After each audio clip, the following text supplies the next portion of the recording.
Hello, traders. Today is Tuesday, July 15th, and this is my analysis for the pound US dollar, and we are on the 4-hour time frame.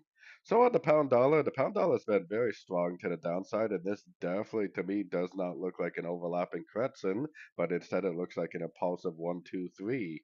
More than likely, this is going to end up taking out the low of wave 4 eventually. Whether it does it today or not, I don't know. And more than likely, this is either an A or a wave one. Luckily, we trade wave A's and wave ones exactly the same, which would be looking for shorts on shorter time frames until we can identify the end of this trend for the wave A or wave one. Now, today we have CPI inflation data.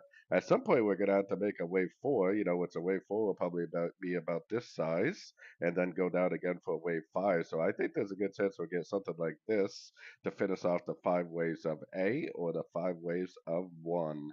So anyways, going down to the 1 hour time frame, we will see what CPI inflation data does today. It could honestly go either way. The trend is definitely down on the daily, and it could possibly just keep pushing down. I personally would just be looking for shorts right now. It could also start a wave four, it could also do something like this and start a wave four.